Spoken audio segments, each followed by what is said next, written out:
Eddakiika 10 ffe katutandike tubeere nga twogera kubanga kati in 1 minute we have to go on.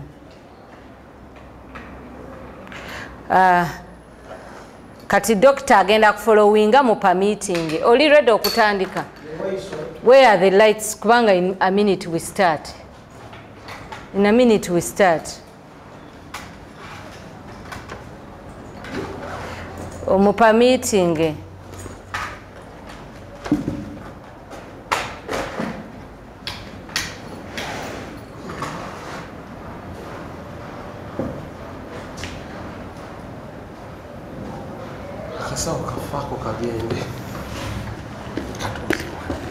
Anti ayinza okujja doctor n'akassa wansi naye yo si waakujja.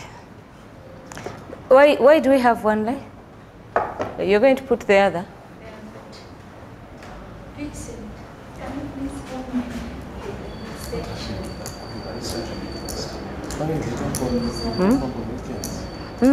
Bakitegedde n'okuvuna ku regulo ate baŋŋamba computer ne baŋŋambye eyo sound eyo nenzirayo wa traffic nankwata ne mbagamba sina third party ba traffic bangi nnyo ku ssaawa 3 nga bandaga nti baseetinze zibadde ssaawa 3 nga n'eddakiika 6 nga bambuuza biki nga ndaba baseetinze kuba bulijjo tutandika ssaawa eno okuseetinga nga tugenda kugira ssaawa eno. Kati ssaawa eno kansooke mmale. In a minute we start.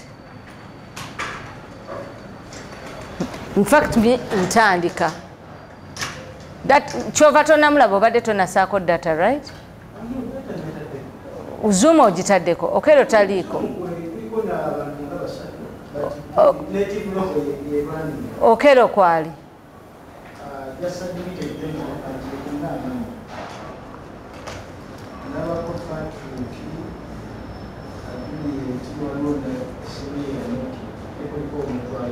ani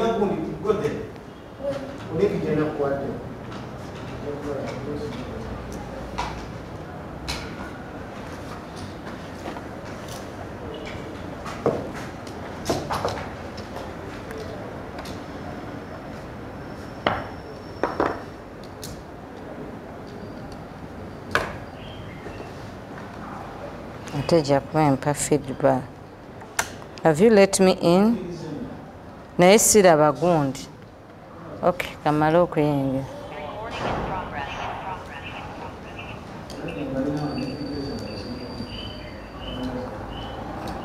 Okay, kuliko 5 participants now. Patricia akankwasa. Okay, on a Nokia 601 Plus ndowooza ye Dr. Okero.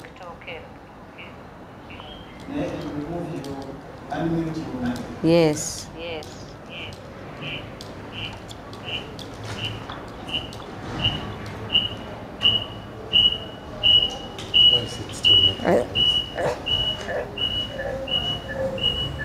He's online.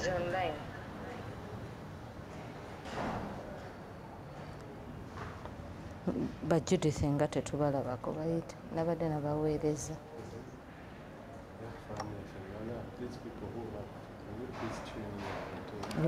Dr. Rosemary yangambye ajja kubeera.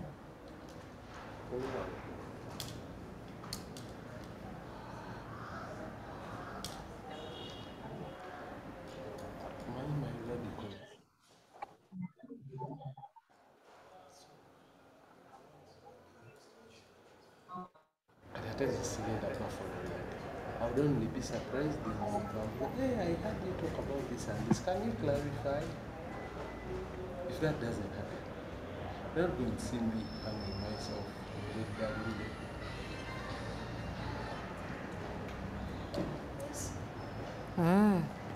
It's gone. Why are you checking my bag in my drawer?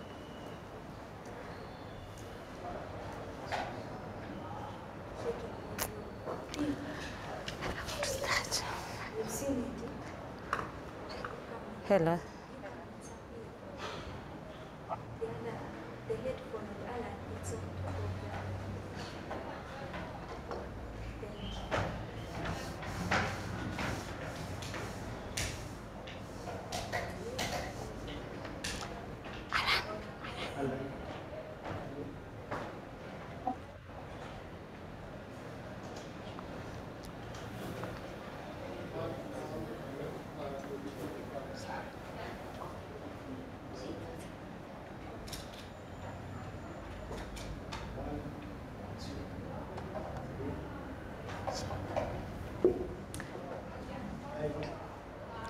Hello everyone, good morning. Thank you very much for bearing with us. My name is Sarah Chizansigaye and I am going to be your moderator. Thank you, Herbert, for making time to come and join us. Mona Herbert is joining us. He's the advocate consultant for White Ribbon Alliance Uganda, but he also happens to be a journalist and a media advocate. Very happy to have you. Lovely to have the people online, particularly the journalists from the respective districts who are going to share their experiences. We are thrilled to have Dr. Okello. Thank you so much, the Director, Public Health and Environment, Kampala City Council Authority. Thank you so much for making time to come and join us. This is a critical subject and you're the person to actually talk to on this particular subject. And we are talking about the fact that in spite Kampala having the highest number of health facilities, which are estimated at 1,554 as of 2021, we still have the highest maternal mortality rates. The 2020-2019 found that of the highest rates, 177 mothers had died while giving birth, but that was in Kampala. This is in spite of the fact that, one, it has the largest health facilities, the largest number of health facilities, 90% of which are private, 10% of which are public and private not-for-profit. And when we say private not-for-profit, we're talking about hospitals like probably in Zambia, Namilembe, Rubaga, that are private but are not profit-oriented. Within Kampala, and Kampala is not a big city, we have a 5 million population daytime, and we have a 1.5 million population at night. With those facilities, what explains the high maternal mortality rates? And that is what Dr. Okello will be explaining to us, but also White Ribbon Alliance Uganda conducted a study, and Herbert here will share with us findings of that study and probably explanations into why, at least from the studies. But this situation is not unique to Kampala. It is also other cities, and we are talking about the new cities in Uganda, that is Mbarara, Gulu. Actually, Gulu was rated the second worst in terms of maternal mortality. Iganga, Kamuli, those are also urban towns, but they're also next to the city, and Jinja, which is a city. We will have people like Moses Mutaka based in Kamuli, Nathan Sengova in Kamuli again, who filed a report that ran on Bouquet Day. Moses Mutaka filed a report that ran on NTV. Then we also have Senyonga Ramadan, Baba TV. He ran a report, the magnitude of maternal mortality in Jinja. We'll also reshare those stories. Thank you. We look forward to hearing from you. For now, before I come to Dr. Okello, I would like to actually throw the dice back to Mona Herbert, because White Ribbon Alliance has actually launched a respectful maternity care campaign. Yes. Can you link it in with what is happening? Absolutely. Yes. Morning, our viewers, and it's really exciting to be here. So thanks for taking the time to tune in. And for me, the work that we do and what we are doing actually right now, as far as I'm concerned, is an interaction where we are privileged to have people like Dr. Okello, who I've had the privilege to meet. So Dr. Okello, I'm looking forward to your insights and thoughts. And I remember particularly one of the issues that you raised, which I took back to the platform and to the networks. And I candidly talked about this was that the level of engagement when we talk about healthcare rejecta bwetabaako siraba dokita yaddako kati and notify him abadde online abaddeko wuulyoke Ryan read sijja kuveera mugamba seeko ekifaananyi omulage tumulabe kubanga agenda kwogera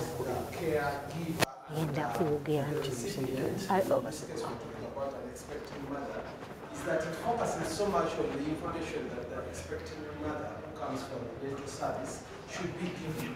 But in your own assessment, you are saying that do we even feel the confidence that the mother or the expectant mother who has come for dental care see value in this card? They see information that they are happy to voluntarily give, and that this card speaks back to them. Doctor, and we would like to have your video because you're next. Where I want to start that. So when Herbert finishes, we are coming to you. We were asking last question. Tell him anything he needs to know because he has put on. Can you hear his sound? Is it unmuted? And the assessment, whose findings I'm happy to also elaborate and share. Do we feel that there is really a meaningful engagement in terms of all the stakeholders who are concerned with the issue of giving the kind of care that we want and dealing with the issues across board when we talk about maternity health in Uganda? And our assessment really speaks to that because yes, we are very focused on promoting respect for maternity care. And that's the advocacy that we try to advance in our Tri-Tribunal Alliance. We are privileged to be supported by USAID in partnership with East-West Management. They are the people who are propelling us to do this noble work. But at the end of the day, what is very, very important is that when we talk about respect for maternity care, Vincent and Alan, Herbert is talking. Why is it? It's my picture. It is important for people to understand that the dynamics and the issues don't start and stop only at the service center, because everyone is so focused on the whole issue of are there enough health facilities? Do we have enough doctors? Do we have enough nurses? Do we have enough midwives? And the story goes on and on and on. But I remember when we were in Kampala interacting with some of the midwives, a midwife asked us a question that why is it that people never even give any attention to where the whole issue of a mother birthing a child starts, and that's in the home. So the stakeholder mapping is very important. Why? Because when we talk about the care that an expectant mother should have, it doesn't start and stop at the healthcare center. That is one point within the whole continuum of things that should happen. It starts in a home, it goes into the community, where in the past, and Sarah is always happy to talk about this culturally, communities and families and clans would celebrate giving birth to a new child coming into the family. All those are stakeholders we are talking about. When we talk about the health facilities where healthcare is supposed to be and where we are all being encouraged, that we should encourage mothers to go to professional doctors and gynecologists and midwives, and like, yes, but there are all kinds of dynamics in between, up to a point when a mother has successfully given birth to their baby, and then the people who are supposed to support them beyond the point when they have their child. So, for me, I'm happy to talk about all the issues that we found out as White Tribunal Alliance and discuss them. Let me very quickly talk about some of the issues that kind of informed our assessment. We wanted to know that when we talk about the universal rights of respect for maternity care, can we find these and identify these?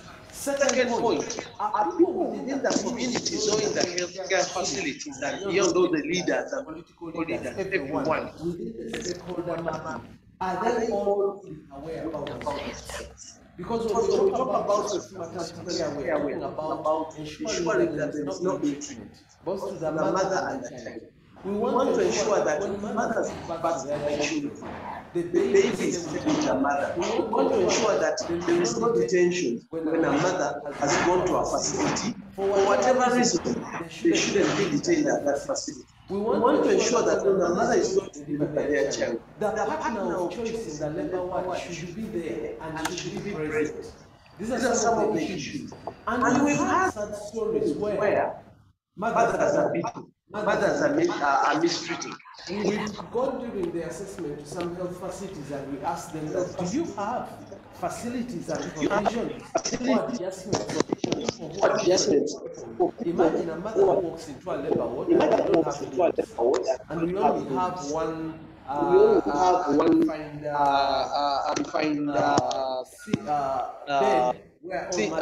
bed where all mothers are supposed to deliver. So it's all these things. If you've been asking yourself, are all these present? Can we guarantee them? Not they are there.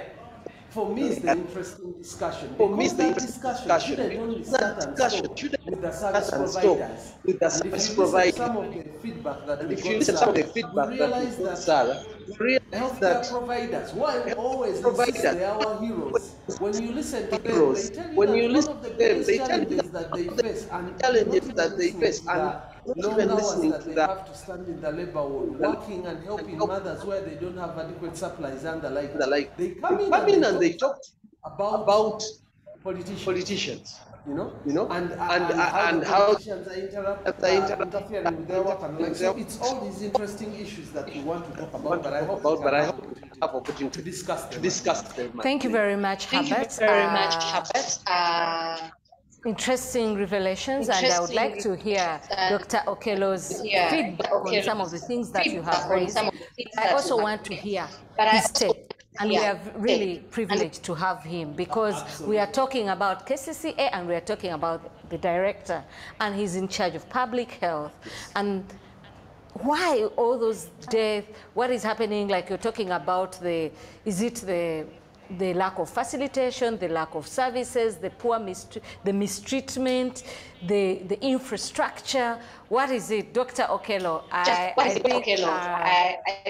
can't wait to hear what you have to share, because when we were at Lubaga, the other thing that we discovered, for instance, we were saying health workers are abusing mothers, and then when they started speaking, then you realize the health workers, you realize, oh, okay, probably we need to do a lot more, and there's a need for, like you say, stakeholder engagement, including us, the patients, including the mothers who go to birth, so the awareness and all that. But let's hear from Doctor. Doctor, welcome. Thank you for making time. We look forward to hearing from you. Morning, Sarah, and morning, Herbert. I'm happy to be here. I would have loved to be with you physically, but either way, I'm happy to be here. Just a few things before I go into the crux of the matter. One is that any death, even one death, is one too many.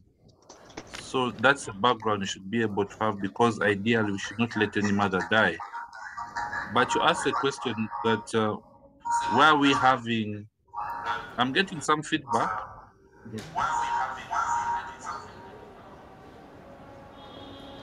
Okay, are we okay now? Yes, we're okay. Sorry for the feedback. Yes, so you posed the question that why are we having very many maternal deaths? The majority of the maternal deaths we see in Kampala are actually what we refer to as institutional maternal deaths. These are deaths that are occurring in health facilities, because we more or less have very few, or let's say even non-existent maternal deaths occurring at home. And when we go to institutional maternal deaths, we are looking at facilities that we will term as referral hospitals and national referral hospitals. The essence that they are national referral hospitals, they tend to get more of the severe cases because someone has come from all over the country, either within metropolitan or without, and what you term are referrals that are coming in. Now, because the majority of the cases that come and tend to be extremely, extremely severe by nature, that they are supposed to be handled at a higher level of care, that is where you may get much more maternal deaths than are necessary. Now you'd ask, next question is, aren't referral hospitals supposed to be equipped to handle such a service? yes, they are supposed to be equipped. But then you ask, then the other thing would be, how early did they actually present to these facilities in order for them to be taken care of? So what you're seeing in Kampala, you can say, could be a reflection of ideally, as regards the institutional maternal deaths, is how early are we referring? How well are we able to identify that such a person will need care at a higher level of service? You've pointed out a few of the facilities, but you'll notice that the majority of maternal deaths in Kampala occur at the higher levels. So you find at the higher levels of the facilities, that is where the deaths are occurring. But as we say, the health workers, we tend to be at the tail end of the process that has actually begun. And I think Herbert touched on it, that this is not only an issue for health workers. And we did a study, it is close, we are following perinatal deaths. These are children who are dying probably within the first 14 to 30 days after delivery, perinatal and neonatal. So we asked, we were following, looking at the path. So we'd ask the mother, what happened that you actually came to hospital late? And when you follow these paths, is that one thing which came out very clearly was the indecision of when to go to hospital. Because when they would start with labor, the first thing they would do, the influencers around mothers, they would ask the senga, ngende mu ddwaliro oba nsooke nzije nkulabe. So you'd find that the path was winded. First go to the senga, get advice from the senga, go to the facility which is near your place. Then after going to the facility near your place, you go to another facility. Then after that, you end up in hospital. So there are issues that are individual, there are issues that are structural in nature, but there are issues what you will say are also facility-based. But again, what is killing mothers? The main thing that you'd say is actually killing mothers is that mothers are dying due to put it very bluntly, is that the majority are dying due to lack of blood. You say they are bleeding and we are not able to transfuse them to get blood. So, and why does that occur? That may occur due to very many reasons. One is that when you look at the blood bank has been making announcements, come and donate blood, come and donate blood. How many of us have actually donated blood? So, and to me, that is a big thing. So each time, Madam, could you please? The profession is as important as teaching. You must. Madam, can you mute? Madam, please mute. Yes, thank you very much. And also, I see Derek Market, you also on, if you could also be able to mute such that you don't get feedback. So as I said, what is killing mothers in Kampala, number one, is, as you'd say, mothers are bleeding in the essence that they actually bleed, and as we call obstetric hemorrhage. So they bleed and we are not able to either control the bleeding due to various cases, but the main thing, they may actually be lack of blood in the blood bank. And the others, and that's about 33% of the mothers. So if we can be able to manage the issue of hemorrhage, we'll be able to save a third of the mothers who are actually dying. The others that contribute, we have seen sepsis also does contribute, hypertensive disorders also do contribute, and we also have complications due to abortion. So looking at those, and if we tackle them one by one, that would be the first process we would actually go to see how we can tackle mothers. But as I said again, one mother dying is one too many, and let's not forget that each of us came from a mother. So let's really take it as collective effort. Thank you very much, Sarah.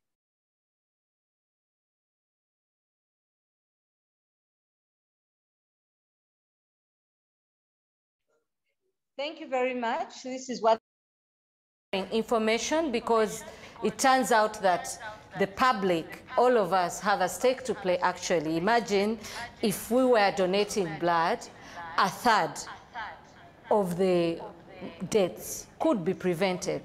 Then the abortions, of course. I don't know, I think this also speaks to the campaign, and I wish we had known earlier, because then we would have invited the Red Cross, right? But they've been doing campaigns. Why do you think communities are not actually donating, or people are not donating? Is there not enough information? Is the drive not big enough? I think I'll ask Herbert and Dr. Okello actually to get back to us on that, to clarify. But also from Dr. Okello's submission, something that also came out is that they keep referring. The cases come, but he also says, yes, a national referral hospital should be equipped to handle that. But it seems like the time at which they come, it is too late, right? So are you telling me that these other facilities, they do not refer too late? They have to send all the way to Kampala. There are no regional referral hospitals. What is the issue? Why are people to date actually still referring? Because one of the other things that will come out, but too early to talk about it, is the eradication of traditional birth attendants. And the argument used to be that traditional birth attendants contribute to the death. Why? Because people first go there. But as we have just heard, people don't act in Kampala, as you may know. There are no traditional birth attendants. But we also heard that they come from up country, so possibly. So we'd like to hear how that feeds in. But what I also heard is that it's the institutions themselves. So I'd like to hear from KCCA, yeah, what is being done about that. And since we have you, Dr. Okello, because clearly there seems to be an awareness issue.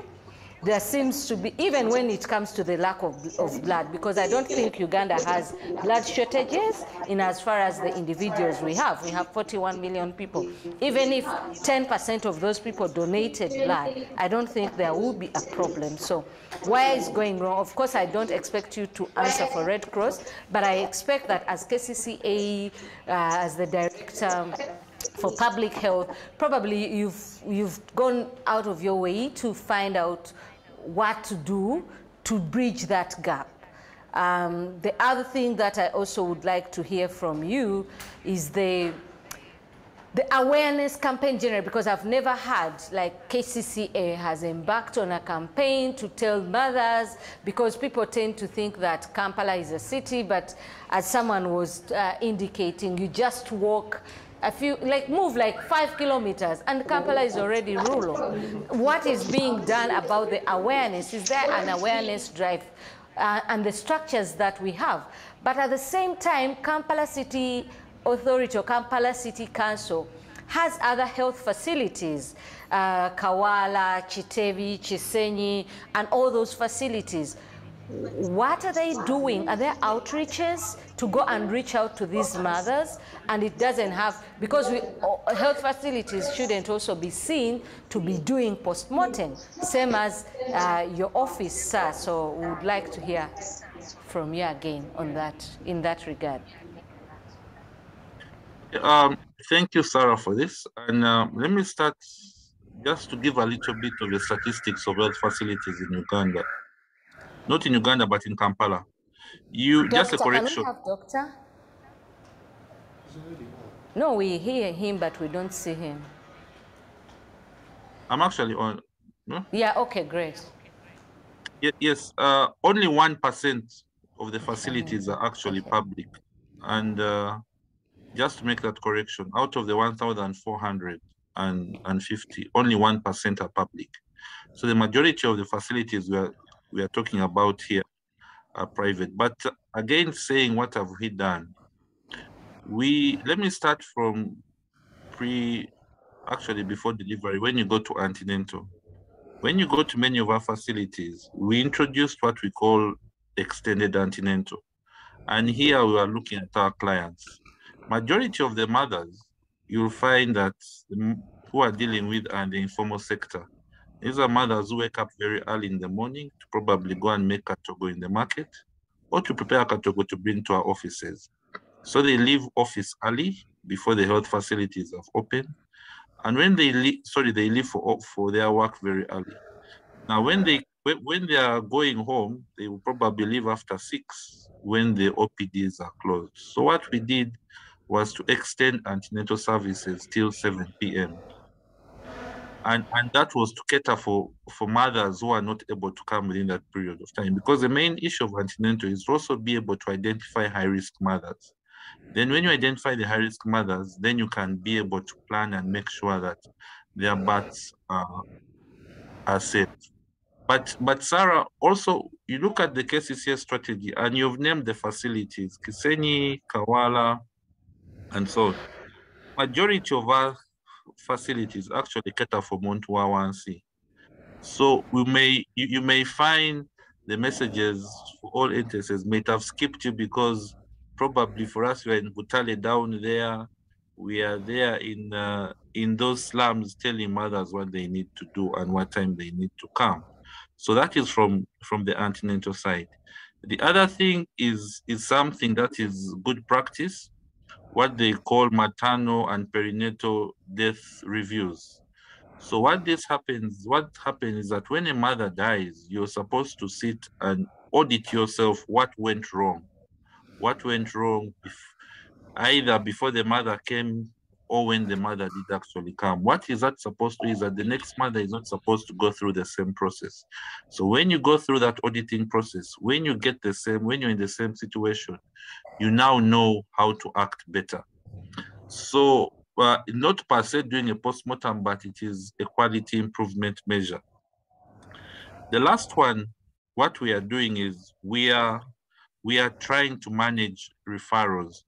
Now there's a phenomenon, what we refer to as empty referrals. A mother is in an emergency situation, she goes to health facility X, then she's referred to health facility Y. But where she goes to Y is that they don't even give her more specialized level of care. So she'll have gotten a Panadol here. The next place she goes to, they'll again just give another Panadol. That's an empty referral. You're not improving on the level of care. So we have set up what we call an emergency medical services center, and we are building on the ambulance service such that we can have a centralized ambulance service. We are developing an application whereby you should be able to call for an ambulance, either at the comfort of your home or the comfort of a health facility. This should be happening pretty soon, and from the journalists I've seen online, you should be able to get invited to see the launch of this. So in other words, we should be able to reach every mother who has an emergency, such that when referrals are due, they are referred to the right place and actually at the right time. Thank you very much. I've not been lucky actually to run into the facilities where they've gone for outreach, but it's also great to know that these are happening. When we were talking to people in communities, they told us, for instance, we were looking at radio announcements, we were looking at WhatsApp groups, door to door, and people said you need to get Chizindalo for the community. So there are many strategies to go out there and reach the people. I would just probably like to know what's done, but I think that is too much. For now, a lot of what you have explained has been also reflected in some of these conversations we've been having because of the media campaign that White Ribbon Alliance, thanks to support from USAID, has embarked on. It's executing. So they've instituted task forces, and when we were in Rubaga, a lot of interesting things came out, and I would like to invite you to watch this video. We are replaying the story that ran before we go to other cities and other towns, and before we invite Dr. Mugahi, who might be joining us online. But we would like to again come back to Dr. Okello's thoughts immediately after the video. So I think Yes, Herbert? No, I was saying that as they are going to play the video, I also tried to, when I was listening to the wonderful feedback and the input that Dr. Okello really gave us, and for me, I always really appreciate his feedback because it's really coming from an informed point of view. And like I always say, it's always important to look beyond when you're doing campaigns, and I speak as a person who is not even a medical profession. It's always important to appreciate the holistic picture. Case in point, when you talk about the big numbers that we are looking at, what has been interesting here has been that when we were doing the assessments in Kamuli and Uganda, we were asked why there are big numbers that that come to the hospitals. Remember, already people are talking so much about the fact that there are so many mothers who don't turn up for antenatal care, who never visit hospitals, and then they turn in late. And I think that's what Dr. Kell alluded to when he said, why do we get these deaths?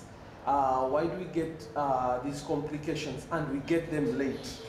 But at some point when that was highlighted, some of the medical professionals in Kamuli and Uganda really told us that, look, beyond even the issues that are being talked about, there is the other issue of how we deal with proximity. And in trying to explain this, they said, which might also explain Dr. Mugahe ali online muyingize beera nga ne ku line mutunulako ate nga mututunuuza Mugahe ali ku line muyingize. The number of complications, the number of deaths and all this. The key central point that was raised was that we need to appreciate that even the infrastructure currently that we have needs to be upped in relation to the population growth. And here they were talking about a very specific example when they said... Prompting the story. Yeah, that when they were kind of talking about, look at the influx of the mothers who turn up into the hospitals for the health care services that they provide, and antenatal care services, vis-a-vis the doctors who are in these facilities and the nurses and the midwives. And actually, to be quite honest and fair, sir, as you rightly said it, that in Kampala, move 5 kilometers and somehow you are in rural. For people, as long as they know that I can afford to go to a healthcare facility where I want to go, which is about 20 kilometers away, they will go. So you'll find that national referrals, whether in districts, the health center falls and the like, they will get an influx because people are not only coming from that particular district, or so to say, if you talk about Jinja and you're talking about Jinja district and the city all in one, but you'll find people in all the neighboring districts coming to the same vicinity. And that is not taking into account the fact that the people who are already there in those healthcare facilities are meant to serve only the populations of those particular districts.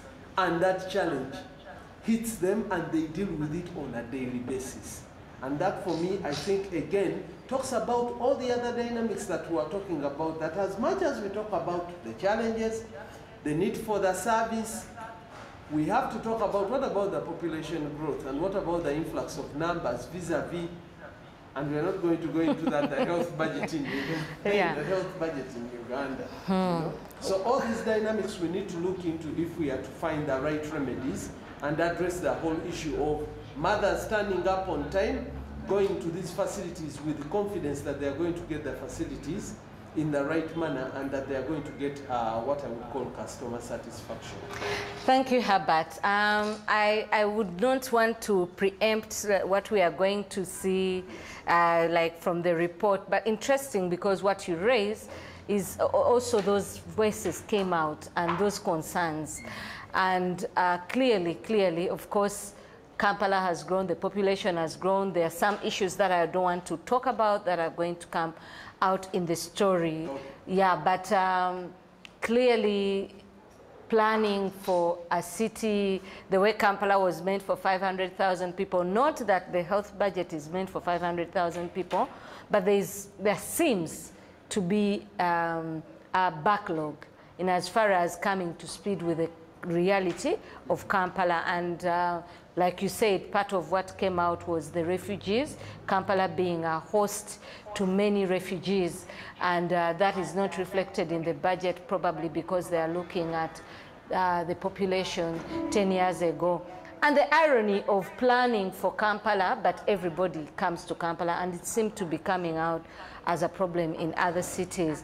But I'm very happy that we are joined by Dr. Mugahi. Great to have you, Dr. Mugahi. I'm happy that at least you endeavored to join us online, and thanks to technology. Some of the things that we've been talking about actually require you, but we are going to first run a story on like the report that came out on Kampala's high mortality and the challenge generally. And that came out basically when they were launching a task force in Lubaga that is supposed to look at some of the gaps that we have now and that are coming out. So we will immediately have Dr. Okello respond, and then we'll come to you, Dr. Mugahi Richard. Dr. Mugahi Richard is the Assistant Commissioner of Reproductive and Child Health, the Ministry of Health. So the perfect right person to have this conversation with. Thank you very much. Can we have the story, or can we go to Dr. Mugahi now? Dr. Mugahi, can we hear from you about, because what we were talking about is that Kampala, in spite being the political base, the capital city, also the economic base of Uganda, and having 1,554 health facilities, it's still actually experiencing the highest maternal mortality in the country. Dr. Okello talked to us and explained that part of that is that Kampala has the National Referral Hospital. Kampala is the city. So when things have failed elsewhere in the country, the place they feel let us refer is Kampala, usually late. But one of the things that came out and for me was made me curious, is the fact that 90% of these health facilities are privately run. So the issue has been that mothers die because they go to traditional birth attendants. In Kampala, we must admit that the cases of traditional birth attendants are negligible. There are not those many, right? But there are very many private health facilities. And it is also not uncommon that these private health facilities refer. And that is a supervision question. How does the Ministry of Health supervise these health facilities? Are they accountable? Are they able to do the services that they do? How many health facilities in Kampala offer maternity services? Are they positioned to do that? Is the Ministry of Health, even the city council authorities, so Dr. Okello might also talk about that, are they supervising these private health practitioners or providers and their facilities? Dr. Mugahi.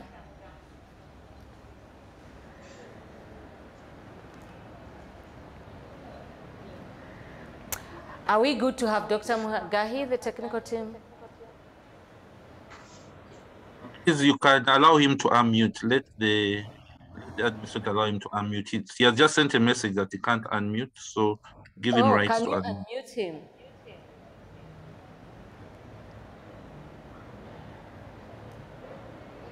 Kindly bear with us as they're unmuting Dr. Mugahi. Dr. Okello, you could also talk about the... Oh, Dr. Mugahi is there. Yes. Great to have you.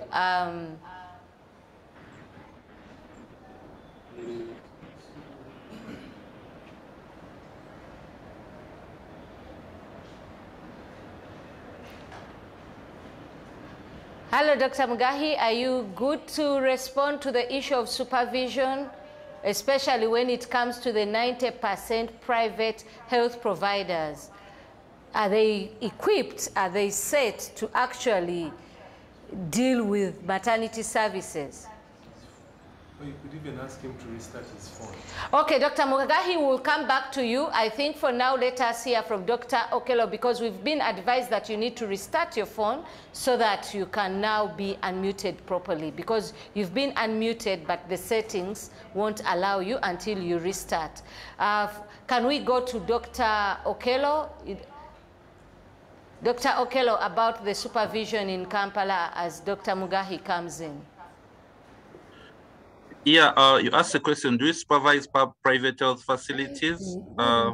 Yes, we do. We have a framework for supervision, and I can tell you that every Tuesday, if I can even give you the day, every Tuesday we usually have meetings, and the first thing on the agenda is what we call the maternal and perinatal death reviews. So whether maternal health is high on the agenda, it's actually very high. And how is this supervision done? One is that we work with the private sector itself and the Uganda Healthcare Federation, who actually bring together an association of associations of the private sector. Secondly, there is also the technical support supervision that does occur. But again, you brought out the issue of, as you're saying, the dynamics, as we call it, you may call it the maternal health market in the city. One of the things you realize is that the first thing you need to handle is behavior, because most mothers tend to have individual preferences where they would want to get a service. And in the city where you have a mixed health system of paying and non-paying, one of the things you'd want to do is that where mother goes, there must be a standardized level of care.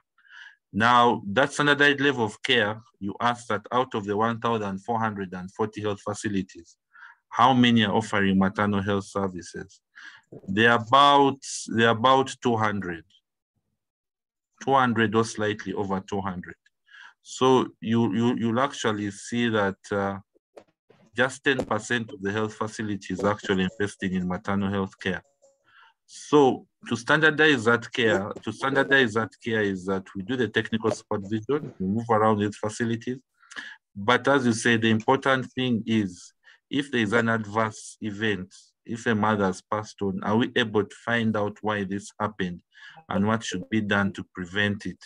Because that is the best way of quality assurance. And that in any say is not a postmortem, but it is something we do. I'd missed out something also, which Juliet actually corrected me on the chat. One of the things we did in the health facilities is to have weekend antenatal.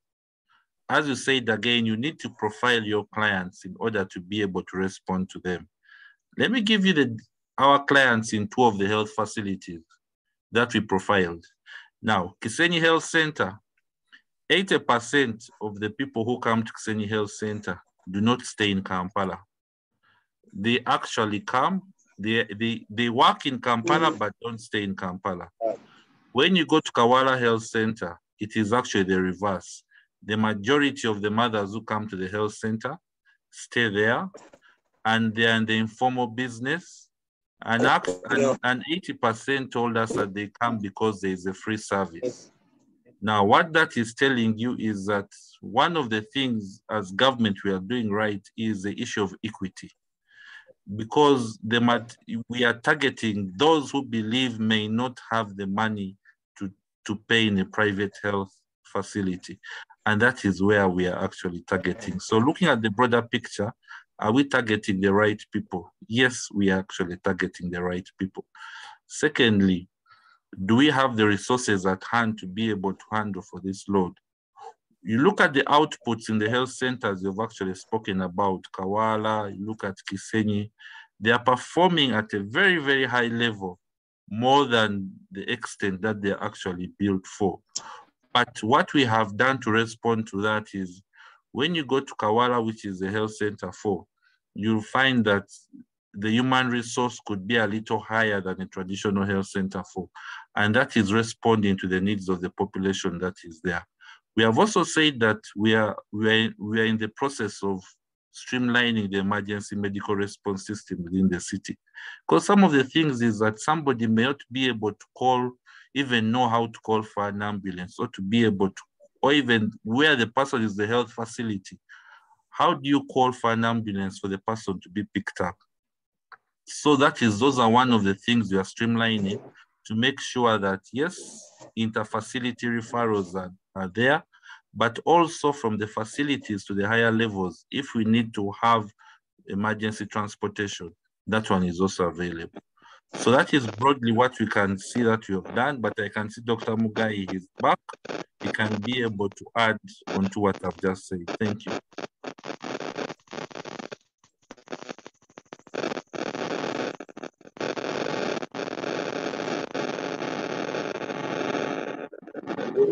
Happy to have you back. We look forward to hearing from you, Kampala, but generally the nationwide, the issue of supervision of these private facilities, but also to shed light a little more on why Kampala, other than Dr. Okello has explained, and Dr. Okello explains that the referrals keep coming to Kampala as opposed to and people wait to the last minute. What is happening? Because Uganda has referral hospitals in different regions. Why is it that people come to Kampala? What is not happening?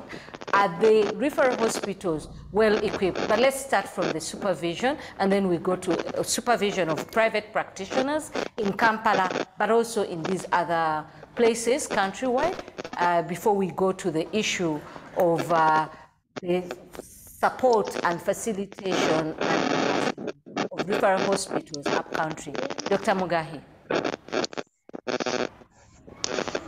Thank you so much.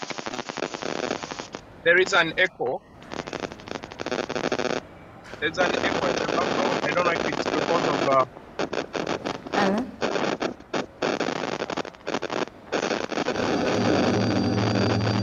Thank you so much, Catherine, and the team. I had a challenge with transport, but I was on my way, so I decided to stop somewhere to tune in. Allow me to put off the video because it might interfere with my transmission. I just wanted to be in touch with whoever is online. Okay. Dr. Okello has given it a very good entry point. I want to address myself directly to the issue that you've raised, the issue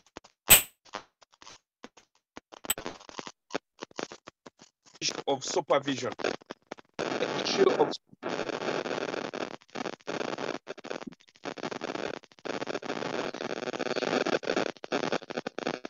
I don't know whether the echo is from my phone, but it's too much.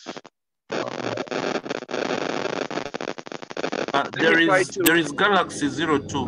Galaxy 02, can you mute? I think that's where it's coming from. Yes, correct. It must be coming from 02. Either the host can unmute him. It's well sorted. It's all fine. Thank you so much, Catherine. And thank you, Dr. Okello. Catherine, you remember I recommended you to Dr. Okello. I knew he was going to do a very good job. And I've listened into his submission, and I'm really happy that he has done a good job. The issue of supervision, the Ministry of Health has a support supervision strategy. It is available. And in this support supervision strategy, also supervising the healthcare providers is part of that. But the healthcare providers in Kampala specifically also have a leadership, which is the Federation of Private Health Workers that Dr. Okello has talked about. And my issue here, I just wanted to explain to you that these are people, these are private service providers who are licensed by a body established by an act of parliament, a legal body. For the doctors, they are licensed by the Uganda Medical and Dental Practitioners Council. So I like that to come out clearly, because when you license, there are certain standards that you expect by the time you license. For the clinical officers or the allied health practitioners, they are licensed by the allied health professionals of Uganda. also a body established by an act of parliament. And the nurses are also licensed under the Uganda Nurses and Midwives Council, also a body established by an act of parliament. Dr. Okello will agree with me that we have made progress, but where we still have very big room for improvement. We have not done well to supervise the activities of the private sector. We need, it's not the public, but we need to take some bit of blame. But I think the system is getting stronger, that we need to work very collaboratively with these councils to ensure that supervision, the district supervisory authorities, like one that is under the Uganda Medical and Dental Practitioners Council, under Dr. Katumba. And next time, Catherine, I'm going to request that we also invite him here, because the quality of care, where we've reached now, Dr. Okello is fixing the issue of human resource. We have fixed the issue of equity. We are fixing the issue of infrastructure. We are fixing the issue of transport, emergency transportation. But the issue of quality of care, where mothers go to the private, I think some of us have been to these small private, so-called private medical centers around Kampala. They are not worth being medical centers. They are just an issue of improvising. Some are at a very good standard, but the smaller ones, the medical centers, where some of these miracles are performed, are not in that state. There are things that we cannot even talk about online because they do horrible things. The people who are doing the work are not qualified enough. I remember in Kawempe when we are doing a ward round, a mother, a survivor, a very lucky survivor who came from a very private facility where they were doing a myomectomy, removing of fibroids in a very, we reached there in a very unacceptable environment. And when the doctor failed to do what he was supposed to do, he ran away. So the facility, they left the mother on the table with the nurses. So we quickly rushed in, picked the mother. Kawempe team worked on the mother, and the mother was saved. So there's a bit of a gap in the way we do our quality of care in the private sector. In the private sector, because partly because the councils have not strengthened what they call the district supervisory authority to enforce standards, to maintain standards, which is part of the general problem in this country. Enforcement has always been a challenge. Some of these health spots are owned by highly politicized individuals. So it becomes a bit of a challenge. And Dr. Okello should even tell us more. But I think the best group that we can invite Mr. Mpima, who is the registrar of the Allied. We invite Christine, who is the nurses and midwifery, and also Dr. Katumba to come here.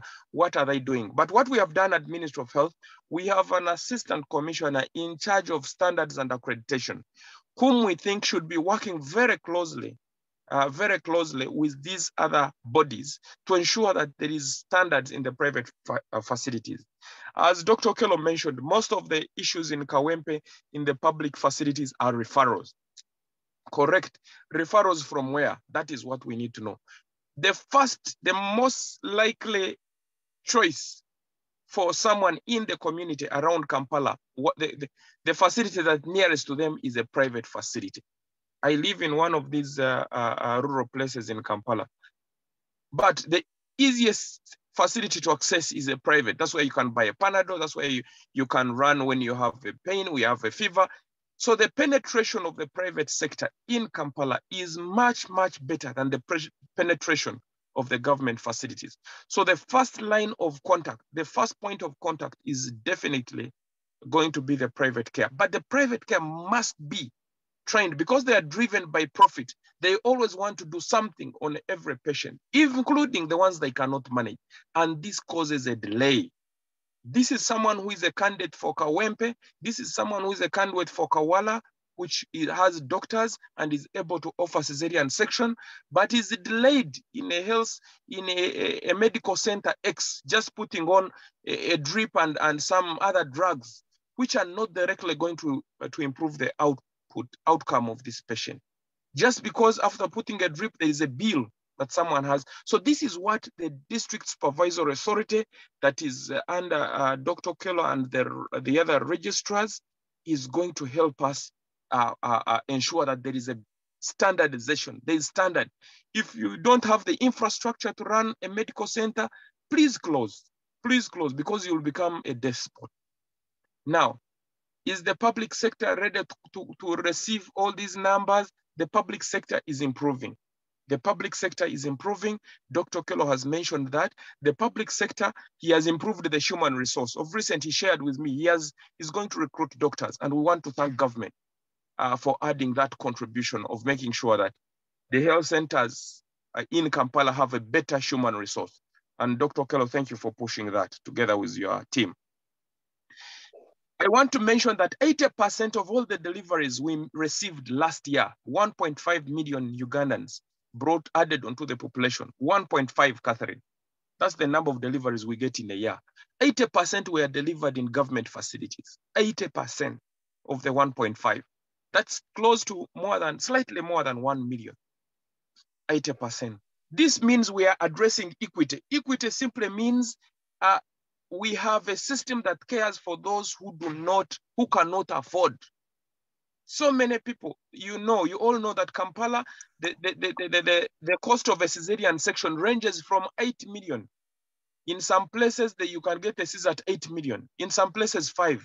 In some places, but we also say there is a free cesarean section at Kawana. There's a free cesarean section at Kawempe.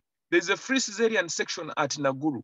And 80% of all the deliveries, cesarean and normal deliveries in Uganda, occurred in government facilities. We are so proud of that, but we want to see increased investment.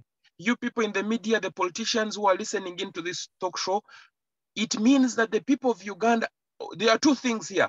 Either the quality of care in government facilities has increased, and the confidence of the community towards our health system is increasing, or the people have become a little poor and they want something that is within their pockets. Because also in our facilities, I know for sure that they pay some money, either buy IV fluids. So it's not entirely free 100%. Somehow someone leaves after paying a cost, which is illegal, but somehow. But either way, it is not expensive like what you hear in these private facilities, which most people in Kampala cannot afford. So for us as programmers, as managers, it means if I worked very closely with Okello and the team, and we improved the quality of care and the infrastructure, which we are doing, we are already putting up Chira Health Center 4. Another health center 4 is coming up in Nansana. If we can improve the quality of care in the surrounding, in Wakiso, because Kampala, you cannot judge Kampala alone without Wakiso. In Wakiso and Kampala, then we shall have the quality of care for mothers improve. We put there the right equipment, right people, and the right resources. We shall have the number of women, and that gives us safe motherhood. So for me, the issue of standards, we need to add more effort. We need to add more effort in the quality of care. We are already doing that with Dr. Kello and team. We are doing mentorships. We are training our healthcare workers. Every time, Catherine, a maternal death occurs, either in KCCA or any part of the country, we review it and we know what has killed the mother, where he has died from, and what can be done, what would have been done to save the life of that mother. I'm so proud of the health workers who are doing this. KCCA is doing it. Kawempe is doing it on a weekly basis. We know on a weekly basis. We have a report on a weekly basis all over the country what has killed a mother in Arua, what has killed a mother in Kabale, what has killed in any part of the country, including Kalangal on the islands. So this is a system we are proud of. We want to strengthen more. And for us as medical workers, we don't want to use this maternal death as policing to arrest health workers. No, we use these deaths as an entry point to improve the system. And for you, whoever are advocates, please don't harass health workers because a maternal death has occurred. Sometimes it's a health system issue. Sometimes it is an issue of the community. They delay in the community. They first take all the hubs on this universe and present themselves when it is too late for the health system to make any tangible or any humanly possible survival interventions. So for us, we do these interventions or maternal and perinatal death reviews for learning to make sure that we prevent any other mothers or we fix the gap wherever it is. Thank you so much, Chair. I don't want to take a lot of your time. I can be still available online for any questions. Over. Very, very much. I saw Herbert nodding his head, agreeing with you. I wasn't seeing Dr. Okello part of the time, but I can imagine. I saw some of the journalists we are with here, sort of like it's raining to them, some of the information you're revealing. I want to start by congratulating, through you, government, for the fact that 80% of the people are actually, of the deliveries were done in public health facilities. I think that's a milestone. I hope the journalists online have heard that. Congratulations, well done, good job. This is not to say that private practitioners shouldn't, but it's also to understand that public facilities are there to serve people, and we also know the state, financial state of majority of our population. But also, it is perfectly all right for people to go and seek public health care. As you've indicated, it's true that some health facilities, 8 million. It's interesting the gaps that you pointed out, but before I ask any further questions, we'll also be taking questions from online. We'll read them out. We can also allow some of the journalists to ask the questions, so you can let us know, you can put your hands up. But for the people on YouTube, you can go in the chat room. For the people who are on Zoom, we will take your questions from the chat room. I know Herbert wanted to respond. Herbert, you have 2 minutes to respond. And then in those 2 minutes, I'll go to Dr. Okello, especially in the areas of the gap of supervision and standardization. But let's first start with Herbert. Thank you, Sarah. And I'm not asking any questions. First of all, thank you, Dr. Mugahi, for that wonderful insight that you gave us. I wanted to state categorically, because you said it and I immediately picked that, you said, for you advocates, before you harass health workers, advocates don't harass health workers. If anything, Dr. Mugahi, we are the best partners that health workers in this country can have. And actually at White Ribbon Alliance, with respect for maternity care campaign that we are running, that is why we were saying that for us it doesn't make sense when people go out to tell people that, oh, these health workers are not doing their job and the like, and the politicians come in full force because they have to have this mileage and the like. For us, we're interested in, under the current prevailing circumstances, how can a health worker do their job and support a mother who is expecting to give birth? And most of the issues that you've highlighted are very key and are very important, and I wanted to commend you in that. Dr. Mugahi, what I would also encourage from our assessment, what we realize is, if you say out of the 1.5 million deliveries, or and 80% are cesareans, which are done in public hospitals, here I would give feedback already in terms of promoting that good image. Dr. Mugahi, the health facilities that belong to government where services are available should be promoted more. Because the understanding and the perception of the public is, if they could afford private, they would want to go there. But as you exemplarily gave it, some of these private facilities are the worst places where they can go. So we need to do more promotion of this idea that the facilities of government are improving and that they are giving good service. I would even encourage to say that in that same light, please, as much as possible, let's really try to communicate and talk about what services are being provided. Otherwise, most of the people, the common man's perception, those people you talked about who cannot afford, they are all wishing that they could afford private health care. And that stigmatizes the private, the government facilities, which are already ably providing the services that you talked about. And maybe the other issue I would want to talk about and then stop, because Sarah gave me only 2 minutes, is that rightly so, when you talk about the influxes of the numbers here in Kampala, in the government facilities, Dr. Mugahi, it's the same dynamic which is in the districts. When we were in Kamuli and we were in Uganda, the same issue was talked about. And I think it's testimony to the fact that the services are there, but now we have to look into planning, and I'm not saying that I should advise or tell you how to do your job, but it already is a strong indicator that people are gravitating towards government facilities where the services are, but they are in big numbers. If you look at Mengo Chisenyi, it's also another center that's hosting refugee communities. So we would love to know if there are already plans to counter that in terms of all the numbers that are coming in Chisenyi, vis-a-vis the people who are there. Dr. Okelo told us that in Kawala, 100% of the women in the local catchment area are going for those services because they work there and they live there. Mengo Chisenyi is a place that's largely commercial, but it's also residential and with the refugees. So that also explains the dynamic. And I think these, for me, are the key issues we need to understand as we move forward in trying to find solutions in which White Ribbon Alliance, we always coin the term, a partnership that works. We are not only looking at the service providers, we are looking at the leadership, the finances, the Ministry of Health that guides us and gives us the way to go, and everyone who is a stakeholder who should be, including the community, and as Sarah put it, the mothers. They have to play their role and pay where it's possible. Yeah, thank you very much, Herbert. I think Dr. Mugahi, kindly take note of that. We'll come back to you. The issues that Herbert is raising about upcountry, we trust Dr. Mugahi will have the journalists also share their experiences because they've profiled stories and we would like to have those stories run. But for now, I think you raised critical issues in as far as working with the district in supervision is concerned. And I would like to hear from Dr. Okelo about the standardization. When? Because ironically, they are not the ones who approve, like Kampala City Council Authority does not approve the people who provide those services. At what point do they make them stop?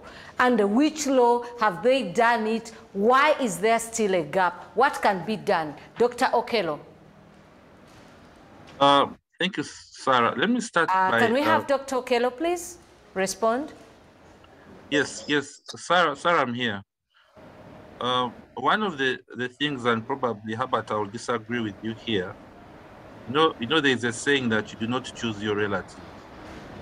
Now, Derek Komakech, we see your hand up. We'll come back. We'll come to you after Dr. Okelo. Okay, as I was saying, there's a saying that you cannot choose your relatives. Now, the private health sector is part and parcel of the health system. We are not going to wish them away.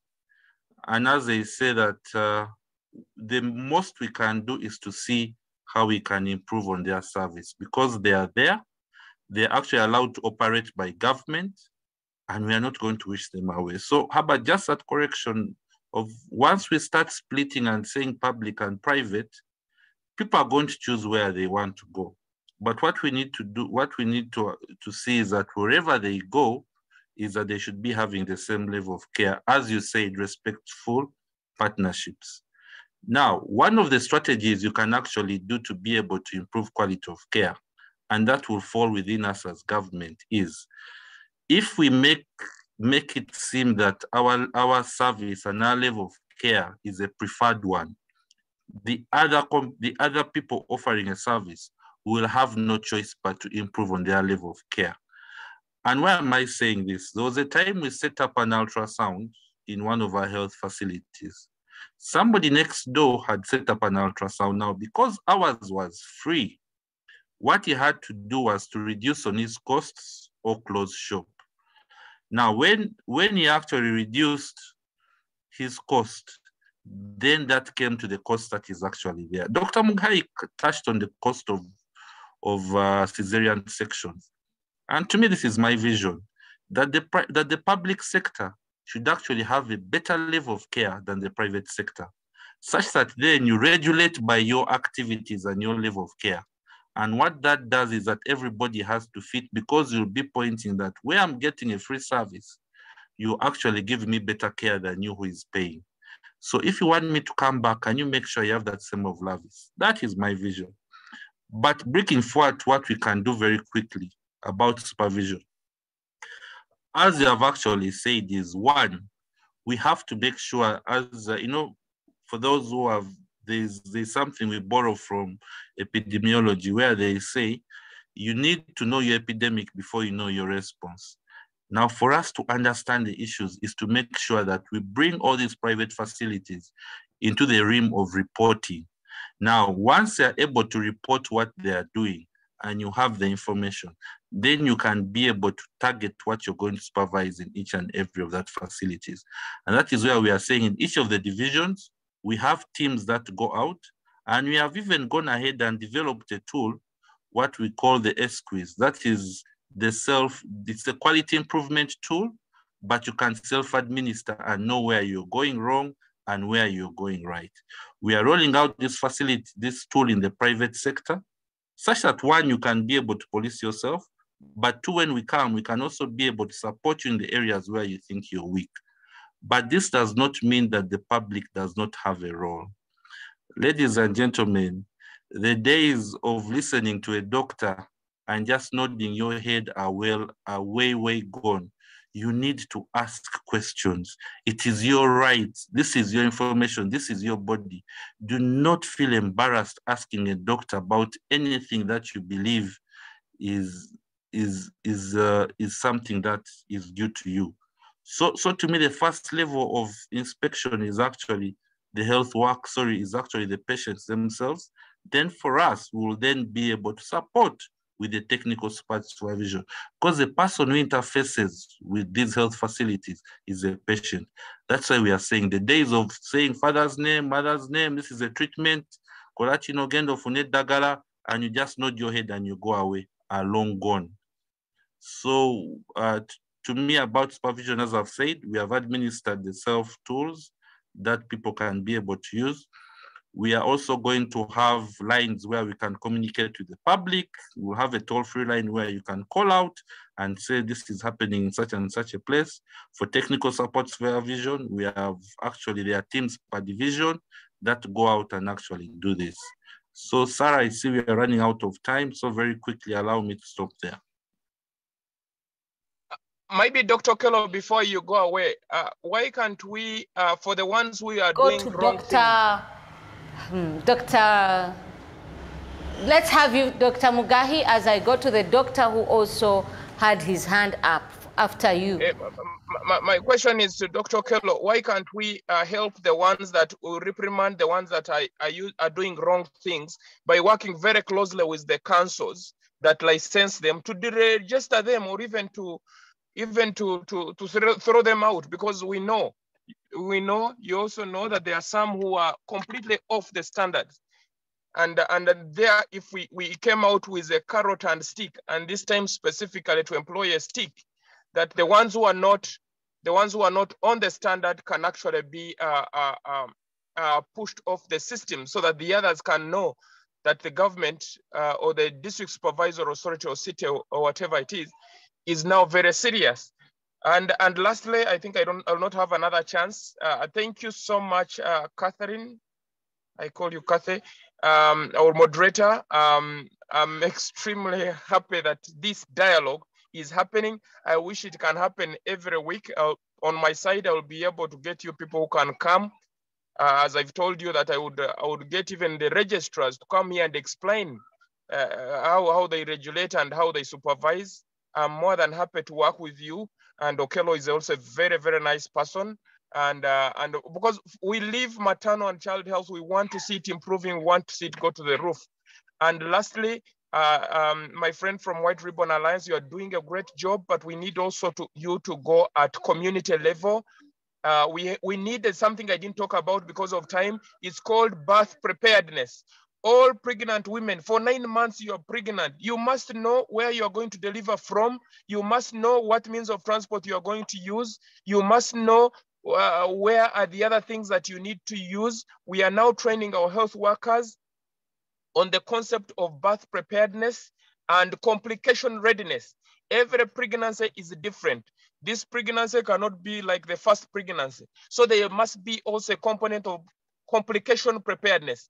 If you've been giving birth at Chitevi, which does not have a theater, you must have in your head that in case there is need for a cesarean section, I'm going to go to Kawempe, I'll go to Kawala, and in your head, that, or on the, it must be documented now. We are emphasizing that birth preparedness and complication readiness.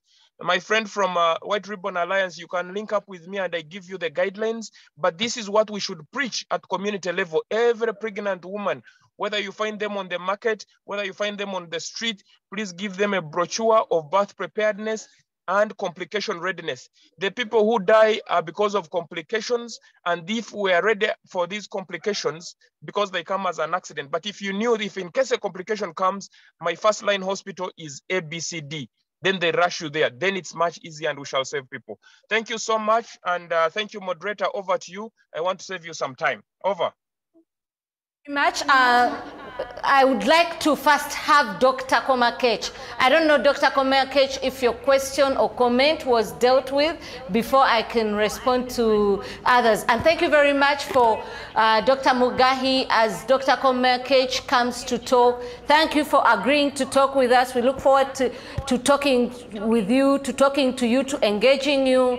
We welcome the guests. This program is going to be weekly. And as we already explained, some of the journalists you see online are in different districts. We have over 20 respectful maternity care media advocates that we trained. We are conscious of the issues of consent, of patient privacy, but we want to work with you in this campaign. We also recognize, and so do the journalists that are online that we train, that they can actually help to save mothers by reporting responsibly, by supporting the health providers, showcasing the issues that impede failure to deliver efficiently, but at the same time contributing to respecting them, showcasing what are the other challenges, the voices of the mothers, and creating awareness and helping mothers understand to demand for their rights. As Dr. Okello said, gone are the days when you're told something,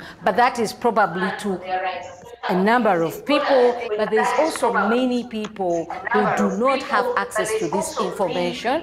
We hear the call to respect to White Ribbon Alliance, but also to the journalists there online to actually pass out the messages. And yes, congratulations, because we've heard that Kawala Health Center, for instance, was not faring well, but now it has upped and people are going there because they've improved the service. So yes, government is doing their work. There are some milestones, but the gaps are still there, and we want to work with you. And yes, like White Ribbon Alliance says, no mother should lose a life bringing a life to this world. Can we have that video? And as that video is running, the journalists online who did stories, Moses Mutaka, Nathan, and Ramadan, among others, about the high mortality rates in your respective districts and cities, would like to hear from you, and probably the stories will run later because now we've run out of time. So can that story run so that we also see what is being done, and some of the comments, although a lot of them allude to what we have already said.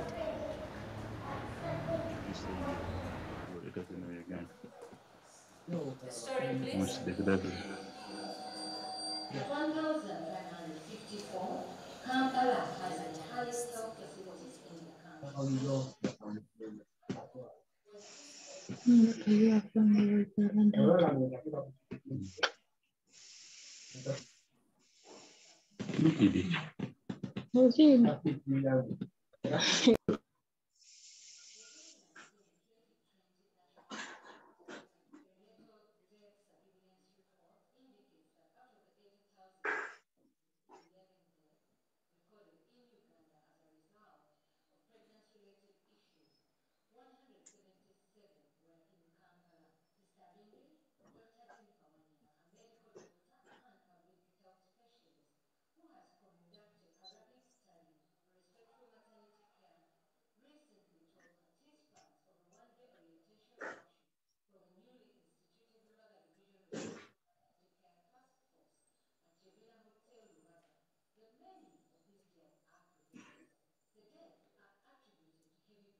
What's your problem? Get away from fire burns. Get away. No one.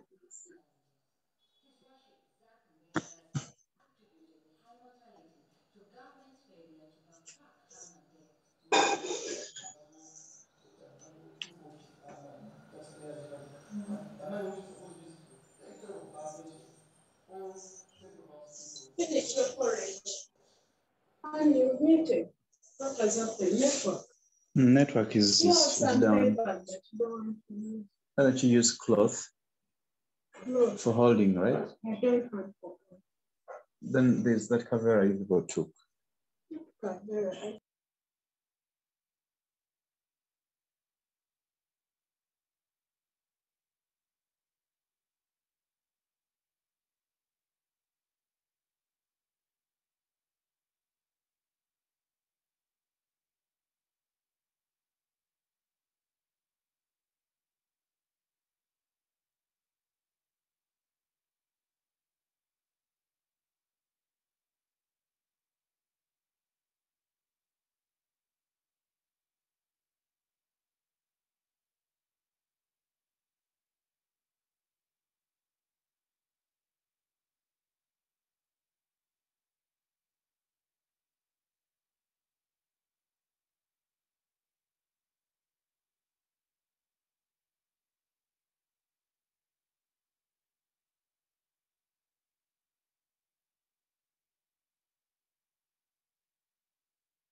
If it is the mother doctors and the midwives, those good ones.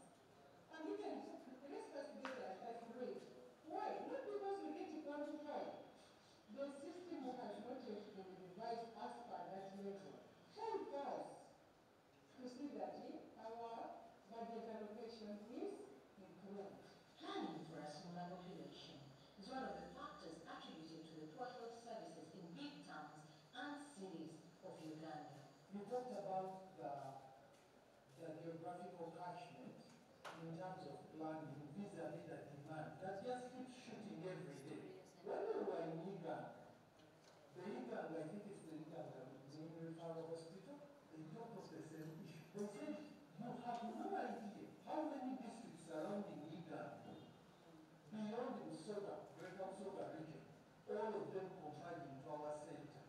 So if you think that what government allocates according to their plan a decade ago, before the census and planning, that it applies today, is not even 10%. The conditions under which the health providers operate, it was agreed, call for social-psycho support. Let's not castigate much these people, psychosocial capacity, our health workers. Not only the health workers, but also the support staff. If we find space within these facilities of talking to people, providing motivational privileges is one of the ways Sister Dr. Breslin, the medical director of the hospital, suggests will help improve quality service and approach to patients. Salary alone, even if you reduce it, doesn't motivate enough. We do it in terms of allowing them to have a sub where they can get loans, we give them meals, we give them free deliveries, we give them medical insurance. It is these kinds of suggestions, sharing best practices, identifying challenges, impeding the provision of quality maternity health care services, and together finding solutions that address these gaps that Widespread One Alliance in Uganda, a global movement that seeks to advance reproductive, maternal and newborn health and has working in partnership with the various stakeholders, embarked on a respectful maternity care campaign. The Rubaga Division Task Force being one of them. We are setting up a task force for Rubaga Division, and this task force is going to promote and advocate for respectful maternity care at different facilities. This is the composition of the task force. EMO, number one, we have 2 PhDs, village health teams, and one is from Uganda North, and the other one is from Uganda South. Under the pilot project, supported by USAID, White Ribbon Alliance Uganda instituted the 12-member task force. Representatives from cultural institutions and, in the case of the Rubaga Division, in Uganda Kingdom. Interreligious Council, people with disabilities, Rubaga Community Development Officer, 2 youth councillors, male and female, local councillors, and an elders representative. This model is duplicated in 4 other districts, including Jinja, Uganda, Kamuli, and Nasi. Thank you very much. The high rates. Another report from Kamuli, which also showcases the same high maternal mortality rates and the same issues come. So probably one of the things that I would like to invite Dr. Mugahi to respond to and to Dr. Okello is the issue of budgeting quickly. As we wound up, because we cannot engage the journalists. What I've also observed is that for the people who are on Zoom, not on YouTube, you have been exchanging with, I saw Dr. Mugahi and Dr. Okello responding. We shall carry on the conversation, but for now, let's quickly go to the issue of budget. And also facilitation of healthcare providers to motivate them, because it's also an issue. They're overwhelmed, as we heard from Sister Agilon. And we also heard from the head of Rubaga how motivating them with certain incentives, motivating their healthcare providers, has helped actually boost their morale. And it is reflected in the services they provide to the mothers and other patients. Dr. Mugahi, then Dr. Okello, and then we will come back and say bye. Thank you very much for your time. Okay, moderator. I've listened in, and you on the issue of on budget and motivation. Of course, my honest advice would be that each of these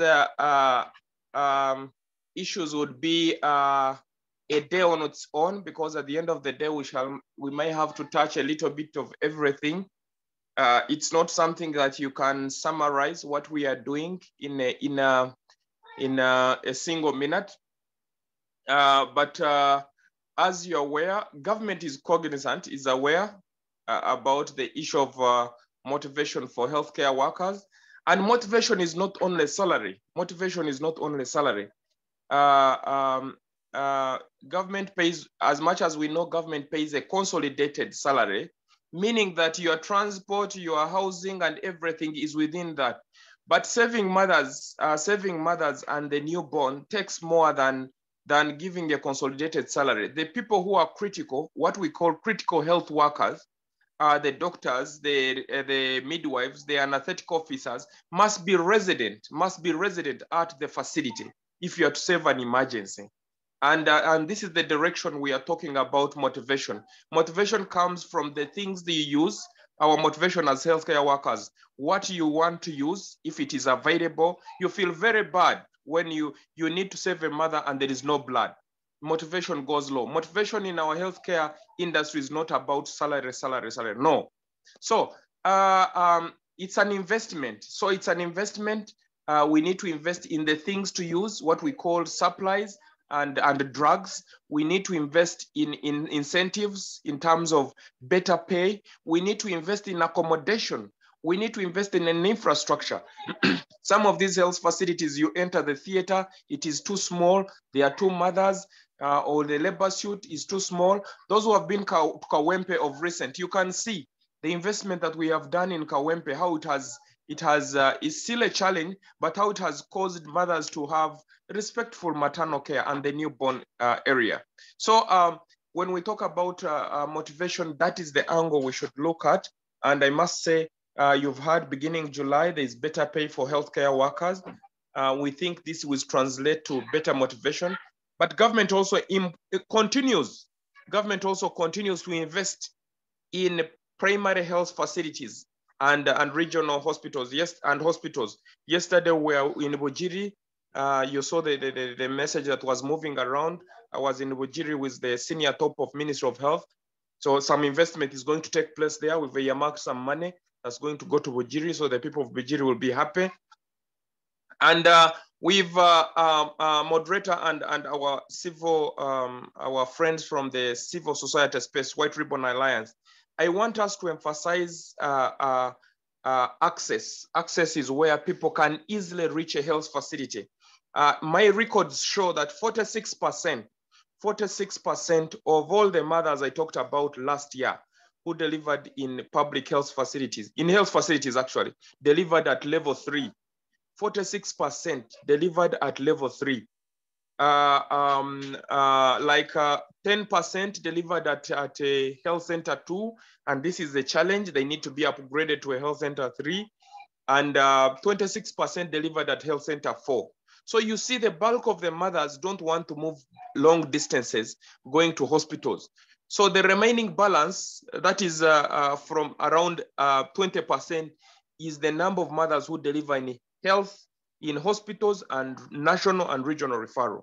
Most of the mothers want to deliver to facilities closer to their homes.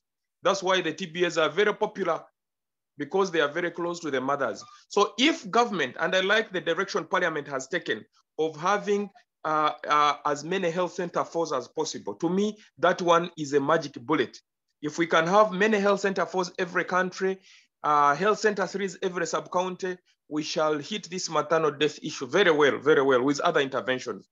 So as you advocate, that is the direction. Most mothers want to deliver at places closer to their homes. Most mothers are delivering from health center 3s, almost 50%, 46% of the mothers. So that is a strong message, so that we don't have congestion at the hospitals, we don't have congestion at the regional referral. Regional referral and the general hospitals can only handle referrals from which have failed from the other levels. Thank you so much, and over to you, Chair. I would like to quickly go to Derek Komakech before I go to Dr. Okello, but we also have our reporter Moses Mutaka, who filed something in Kamuli, and our reporter Ramadan, and they also want to at least give us 2 minutes, sort of like bring us to speed what is happening in their respective areas. Derek Komakech, kindly go ahead. All right, thank you so much, moderator. Can you hear me? Hello? Yeah, you loud and clear.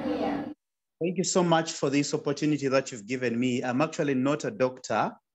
I should say that I am a maternal health activist, and I'm a visual artist with the background.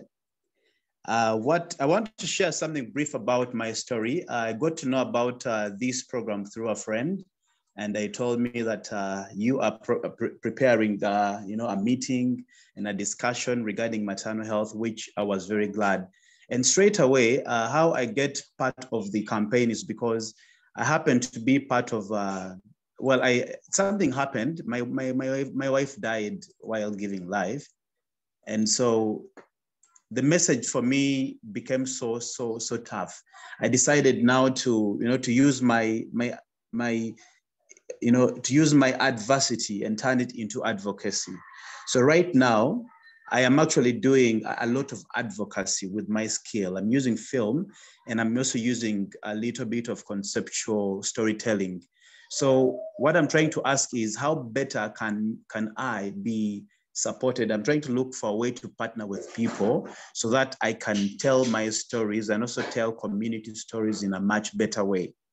Because I feel that's the burden I have upon my heart, to use my skill to be able to be a better advocate. So my question is, how how does your team, how does your fraternity give an opportunity to, for me, who has been part of something, and I want to be a mouthpiece, or I want to be at the forefront of sharing my stories with the world?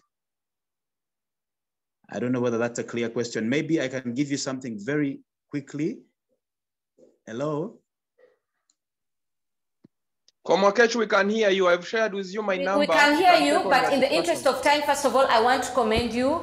I'm so sorry about the tragedy. Thank you very much for using your adversity now to actually contribute to efforts to eliminate maternal mortality, especially preventable. One, as Native Voices, will look out for you, because Native Voices also applies media and art to, and we apply film to actually put communities in charge of their self-determination. And those voices are what we want, even on this particular project. So Christine will reach out to you. Please kindly text us your number. I think Herbert will respond to you. I want to invite Dr. Okello and Dr. Mugahi. If you want to respond to him, when you conclude, please kindly do. Thank you very much. We'll surely reach out to you. Moses Mutaka, quickly, because we are going to go to Dr. Okello. Did you want to share with us briefly the situation in Kamuli in 2 minutes? Are you still online?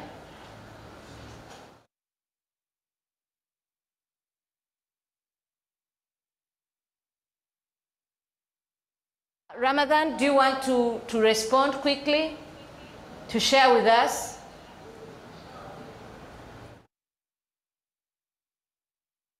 Hello, I'm sorry. Okay.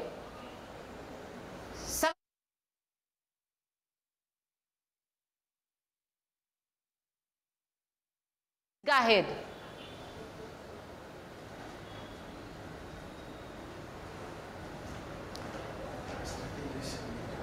Moses Mutaka, please kindly restart your phone. That is the only way we shall hear you. Restart your phone. Let us go to Dr. Okello. But as Dr. Okello responds, I would also like Dr. Okello to hear something. They've already explained motivation is not about money, but I would like to hear about the issue of pharmacies being near the hospitals, of hospital equipment being stolen. I think Dr. Mugahi too, I think it's a supervision issue. It's also an enforcement issue. What is happening as you conclude? Dr. Okello first. Moses will come to you first. Restart your phone.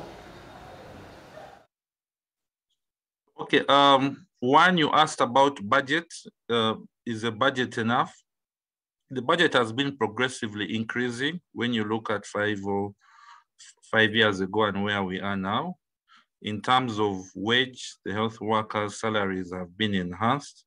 In terms of money we have for medicine, that has also remarkably improved. In terms of money for infrastructure development, that has also increased. But also when you look at partners, we have been working with partners to see how we can improve the infrastructure. But also in terms of innovative financing mechanisms, you have what we call the result-based financing. And this is funding that and it is targeted to strictly maternal and child health. What this does is that the health workers are paid or motivated according to the outputs that they produce. So the more outputs you produce, the more money you tend to get as a health facility. But there's also you have flexibility how you use it for either infrastructure or anything targeted to improve maternal and child health. So to me, we seem to be aligned and moving in the right direction, which to me is great, looking at what was there a few years ago. So that is it about the budget. The next one, you probably just repeat, I think I've forgotten the next one you asked, Sarah. Especially when they say that they are stealing equipment from health facilities, it's an enforcement issue, but there was also an issue of motivation of people, which goes beyond salaries. Okay, now in Kampala, we don't seem to have that as a problem of stealing of equipment. But I would say from my background, because I worked also up country, One, this, as you said, this comes from a governance issue, and this depends on the administrative procedures you have in place, and this can go a long way in managing that. But the challenge you will have with especially theft of medicine is what we call pilferage. Now, pilferage means that somebody will just pick a strip of medicine every day and put it in his pocket and walk out. So a strip may just be 10 tablets. Now, if he does that even on a weekly basis, where there are 50 weeks in a year, you can see how much you can be able to get out. But that still can be managed if you have regular store checks. If also people do know that there is a high price that is paid for that. About pharmacies being next to facilities, I know as per the NDA, because pharmacies are regulated under the National Drug Authority, there is a spacing they have put between how pharmacies are supposed to be in the urban environment. And I know that's supposed to be 100 meters within each other. Of course, there are some that are not that close, but definitely that again means that, and what government has done is also the issue of embossing. So much as you take that medicine, you find the medicines have Government of Uganda property. So me who is buying, I should not even be able to pay for it. If you actually show me medicine with Government of Uganda, please walk away and don't pay that pharmacist. If he's selling you anything in both Government of Uganda, just walk away. And I can assure you that is what will make people realize that this is not something they can be able to market. So it's something we need to do together. And again, how about I will borrow your adage of meaningful partnerships. And let's not see government as being very far, because we are actually supposed to give a service for you and we are accountable to you. So to me, I usually don't take criticism as something bad. I take criticism as something where I can see where I can improve. So wherever you see any holes or any gaps, please do get in touch and we'll make sure we improve, because we are custodians. We are doing this in trust of the people. So thank you very much. Moses Mutaka is now again online. But Moses, if we don't get you this time around, I may just have to bid people farewell, because we are supposed to end at midday. The good thing is this conversation is going to continue. What I am also hearing from Dr. Okello's submission is that we all have a role to play. There is a tendency for us to say government, but as Laura said, government is who? Government is us. What are you doing? What is your contribution to this? The media, what are you doing to expose this? I want to particularly thank the media advocates that we are working for, the respectful media houses that have given us actually editorial support, and the journalists. Again, I also want to thank White Ribbon Alliance. I'd like to thank Uganda National Cultural Center, the National Theatre, from where we are recording this. Thank you very much for being partners. I want to again thank East-West Management for enabling this. But before I conclude, your parting word, Herbert, strictly 1 minute. Thank you very much, sir.